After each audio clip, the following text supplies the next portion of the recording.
Bismillahirrahmanirrahim. Assalamualaikum warahmatullahi wabarakatuh.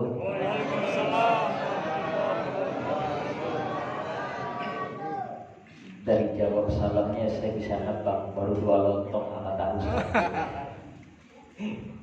Masih rada lemes, belum kena nasi ya. Ayo semangat dikit ya. Ya, assalamualaikum warahmatullahi wabarakatuh.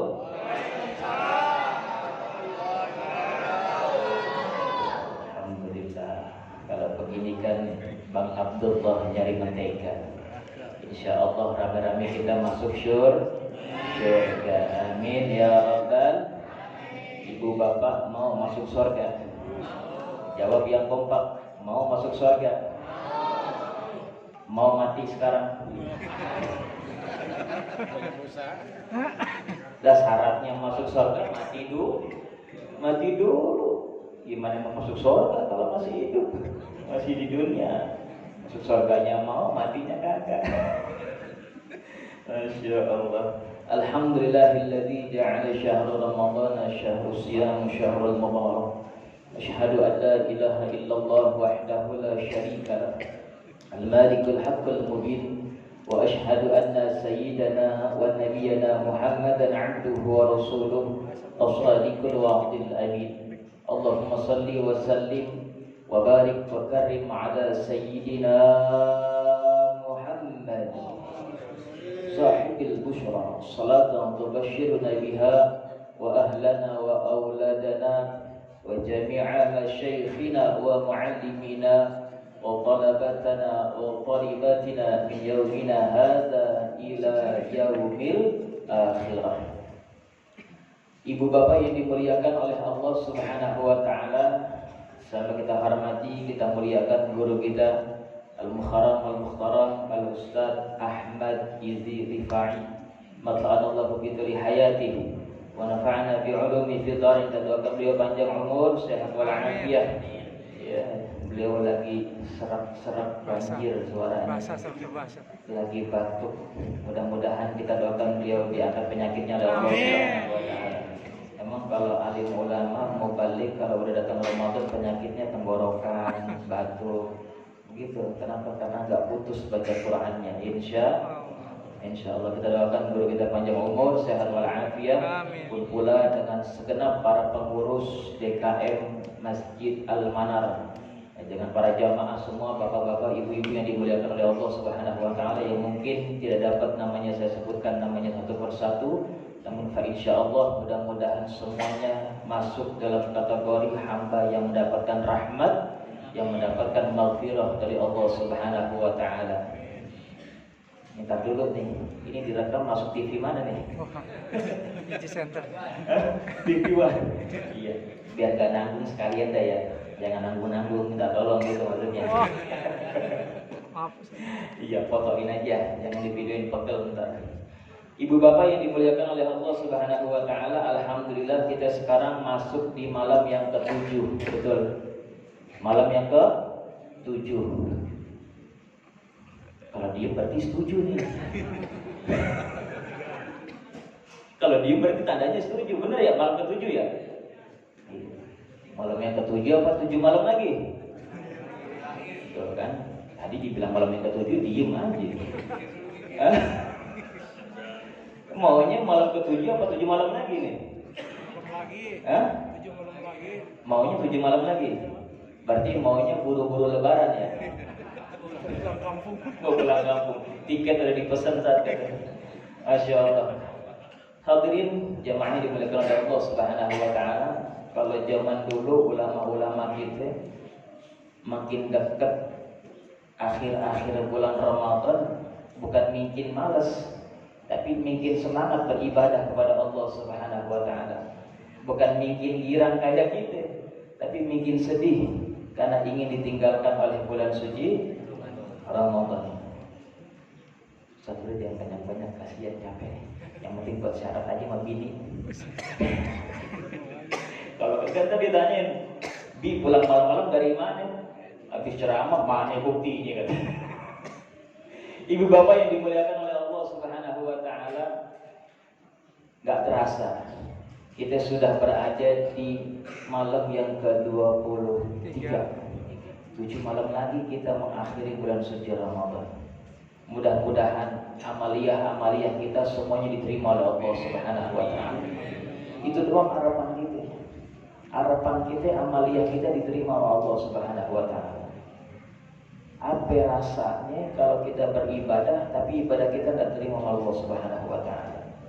Ibu bapak yang dimuliakan oleh Allah Subhanahu wa taala, berarti kalau sudah mau mendekati bulan suci Ramadan, rata-rata dari kita udah mau nerima THR apa udah?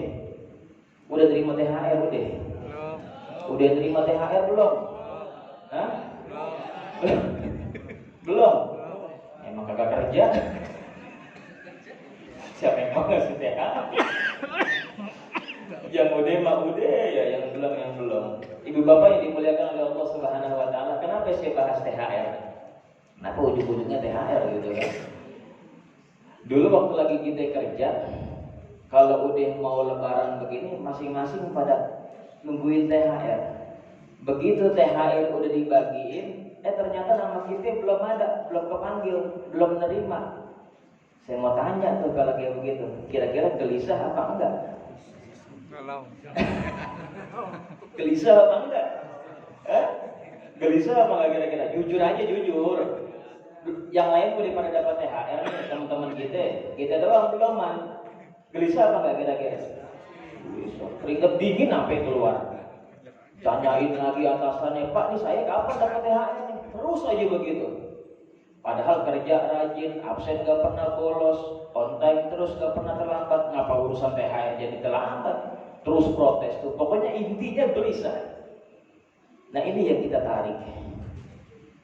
Kegelisahan tersebut pernah gak kita rasakan kepada kita?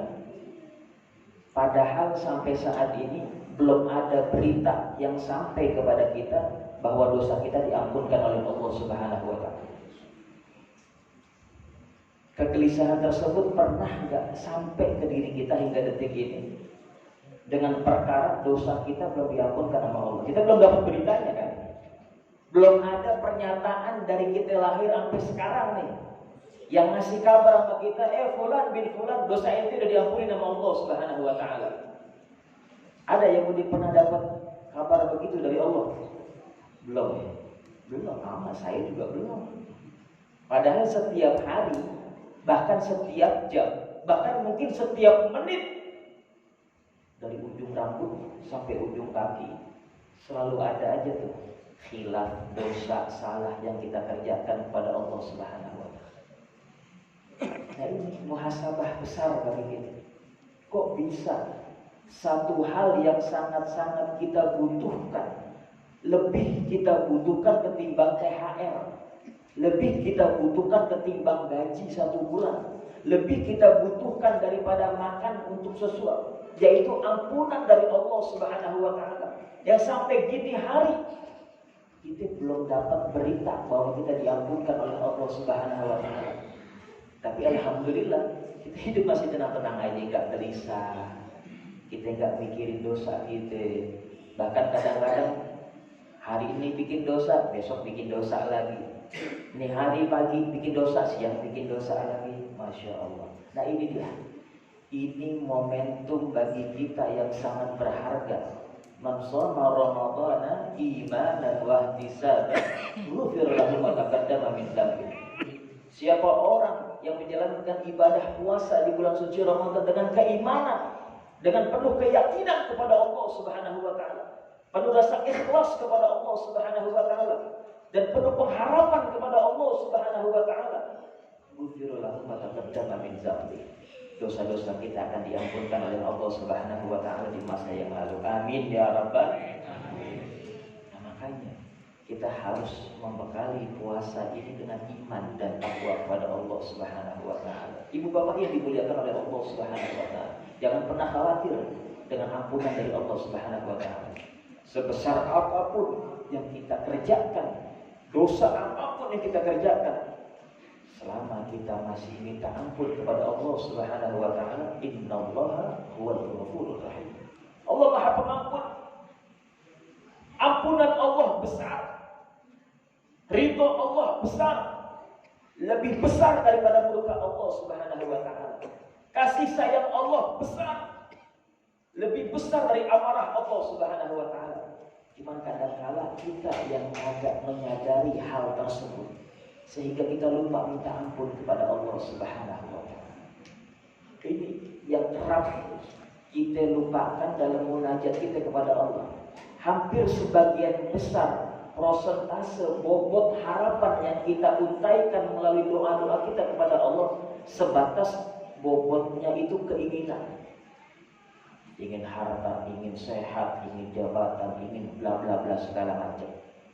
Tapi yang betul-betul kita butuhkan, yang nilainya sebuah kebutuhan yang urgent, bisa dibayangkan ketika kita nanti habis masa bakti di alam dunia, kemudian kita masuk alam akhirat, hidup di akhirat tanpa ampunan dari Allah Subhanahu wa taala, apa jadinya?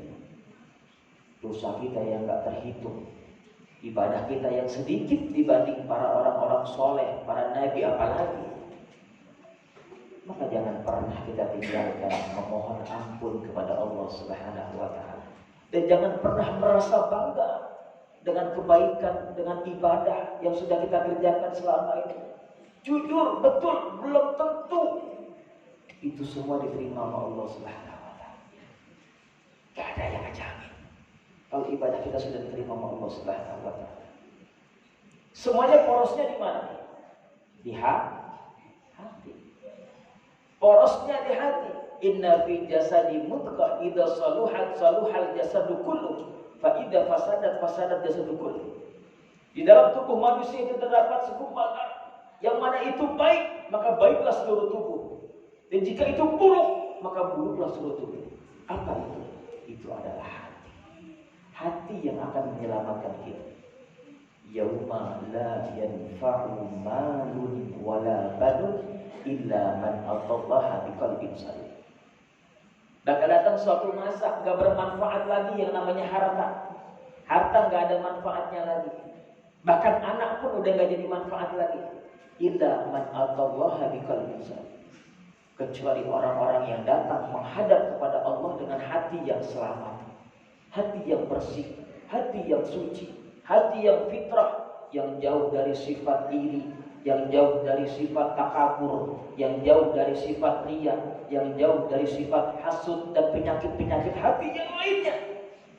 Yang penyakit-penyakit tersebut kemungkinan besar bisa merontokkan esensi nilai-nilai ibadah kita kepada Allah Subhanahu wa taala. Maka perbaiki hati kita dengan memperbanyak zikrullah. Zikir kepada Allah menenteramkan hati. Alladzina amanu tatma'innul qulubuhum 'ala dzikrillah tatma'innul qulub. Dengan berzikir kepada Allah, hati kita akan tenang. Beda ya, hati yang tenang sama hati yang senang. Beda.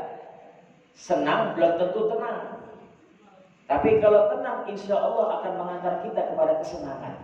Contoh, ibu bapak lagi punya uang, berangkat ke puncak, ngilangin suntuk, mumet di Jakarta, kerjaan banyak, belum lagi ditelepon segala macam, pusing. Melancong ke puncak, nyewa villa sehari 2 hari. Seger nggak di sana? Seger.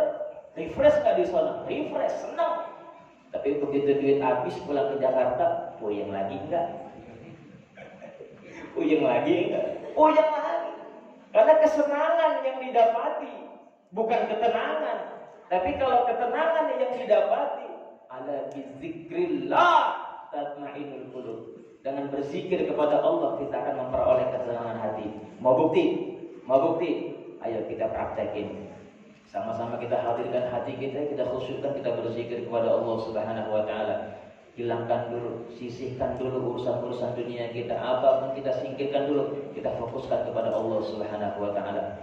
Subhanallah walhamdulillah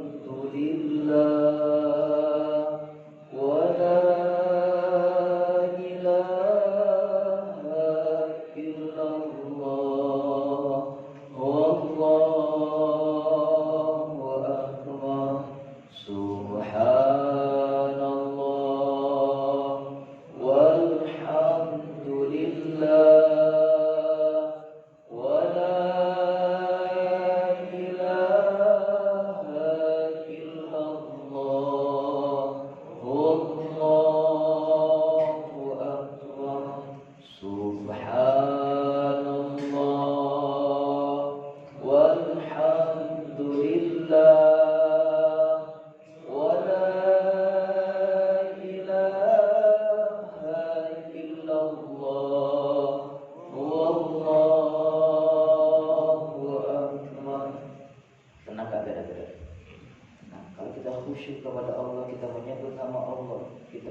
membesarkan Allah. Bukan membesarkan Allah. Kok membesarkan Allah? Allah sudah maha besar. Bukan. Iya, Allah maha besar. Tapi kadang-kadang di hati kita tidak ada Allah Subhanahu wa ta'ala. Tidak ingat Allah Subhanahu wa ta'ala. Nah, itulah kesimpulannya adalah konsistensi ibadah yang sudah kita kerjakan selama 1 bulan full di bulan suci Ramadan ini, yang disebut orang yang menang kita melalui bulan suci Ramadan adalah orang-orang yang berhasil menjaga konsistensi ibadah kepada Allah Subhanahu wa ta'ala. Di dalam bulan suci Ramadan baca Quran, di dalam bulan suci Ramadan qiyamul lail, di dalam bulan suci Ramadan puasa. Nanti ketika keluar bulan suci Ramadan, pertahankan ibadah-ibadah yang dikerjakan dengan berbekal kesucian hati, kesungguh-sungguhan niat kepada Allah Subhanahu wa ta'ala. Inna a'malu binniyat wa likulli niyatin imri'in ma nawa. Segala sesuatu berdasarkan dari niat, dan apa yang kita dapati dari niat tersebut sesuai dengan awal kita berniat. Kita kerjakan ibadah niat karena Allah, insya Allah kita akan mendapatkan ampunan dan pahala dari Allah Subhanahu wa ta'ala. Ibu bapak yang dimuliakan oleh Allah Subhanahu wa ta'ala, itu terlalu bijak rasanya kalau saya lanjutkan pembicaraan saya, karena saya tahu dan paham. Baru 2 lontong sama 1 tahu tadi, dan kemalaman gak enak juga gitu kan. Mudah-mudahan kita semua mendapatkan ampunan dari Allah Subhanahu wa ta'ala, dipanjangkan umurnya dalam taat ibadah kepada Allah Subhanahu wa ta'ala. Guru kita Ustaz Yazi, Allah sehatkan badannya, Allah angkat penyakitnya, dan kita semua. Dan juga saya minta ikhlas, minta ridho untuk dibacakan Fatihah 1 kali lagi untuk saya punya umi, saya punya ibu yang sudah kurun waktu kurang lebih hampir 1 tahun sedang diuji oleh Allah Subhanahu wa ta'ala, tidak bisa berjalan dengan baik karena ada penyakit di kakinya dan juga ada sumbatan di bagian otaknya yang mengakibatkan saraf motoriknya terganggu. Maka mohon doa dari para jamaah sekalian, dengan doa dari para jamaah di hari yang mulia, di malam yang mulia, di tempat yang mulia, di bulan yang mulia, mudah-mudahan di antara doa jamaah hari ini dijabah oleh Allah Subhanahu wa ta'ala, sehingga saya punya umi, saya punya ibu, Allah angkat penyakitnya, Allah berikan sehat walafiat dan umur dalam taat ibadah kepada Allah Subhanahu wa ta'ala. Mungkin juga di antara para jamaah ada orang tuanya, sanak familinya, kerabat karibnya, tetangganya yang sedang sakit, baik yang sakit di rumah atau di rumah sakit, mudah-mudahan diangkat penyakitnya oleh Allah Subhanahu wa ta'ala. Al-Hadhihiniyah wa ala butin salatin al-Fatihah binati siha wal afiyah wa binati syifa khususah. Inna murabbah jami'il awliya wa syahada wa bidahi Nabi Muhammad sallallahu alaihi wasallam syifa al-awliya. Al-Fatihah. Alhamdulillah insyaallah. Bismillahirrahmanirrahim. Alhamdulillah rabbil alamin.